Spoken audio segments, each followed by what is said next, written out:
Allergy ഒഴിവാക്കാൻ, allergy ഉണ്ടാക്കുന്ന കാര്യങ്ങൾ ഒഴിവാക്കിയാൽ അലർജി മാറുമോ? നിങ്ങൾക്ക് എന്താ തോന്നുന്നത്? നമുക്ക് ഇപ്പൊ തണുപ്പ് തട്ടിയാൽ അലർജി ഉണ്ട്, അല്ലെങ്കിൽ പൊടി തട്ടിയാൽ അലർജി ഉണ്ട്. നമ്മൾ പൊടി ഒഴിവാക്കി, തണുപ്പ് നമ്മൾ ഒഴിവാക്കി, അലർജി മാറുന്നതായിട്ട് നിങ്ങൾക്ക് തോന്നുന്നുണ്ടോ? അല്ല. അവിടെ നിങ്ങൾ അത് ഒഴിവാക്കുന്നതുകൊണ്ട് അലർജിന്റെ തൽക്കാല സിംറ്റംസ് ഒന്നും പുറത്തു വരുന്നില്ല.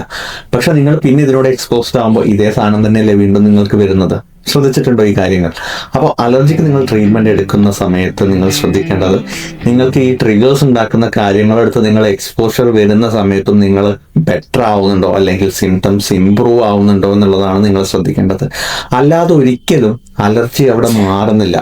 ഫുഡ് അലർജീന്റെ കേസ് ആണെങ്കിലും നിങ്ങൾ ചില ഫുഡ് എടുക്കുന്നു, നിങ്ങൾക്ക് പ്രശ്നം വരും, നിങ്ങൾ അത് അവോയ്ഡ് ചെയ്യുന്നു, നിങ്ങളുടെ അലർജിയാണ് അവിടെ മാറുന്നത്. നിങ്ങൾ അത് എടുക്കാത്തത് കൊണ്ട് നിങ്ങൾക്ക് അവിടെ അലർജി പുറത്തേക്ക് വരുന്നില്ല. അപ്പൊ മനസ്സിലാക്കേണ്ടത്, നിങ്ങൾ മെഡിസിൻസ് എടുക്കുന്ന സമയത്ത് അല്ലെങ്കിൽ നിങ്ങൾ ട്രീറ്റ്മെന്റ് എടുക്കുന്ന സമയത്ത് നിങ്ങൾക്ക് പ്രശ്നമുള്ള കാര്യങ്ങളും നിങ്ങൾ കൂട്ടത്തിൽ എടുത്തു നോക്കുക. അപ്പോഴാണ് നിങ്ങൾക്ക് സിംറ്റംസ് ഇംപ്രൂവ് ആവുന്നുണ്ടോ എന്നുള്ളത് മനസ്സിലാവുക. അല്ലാതെ നിങ്ങളുടെ അലർജി ഒരിക്കലും മാറുന്നില്ല.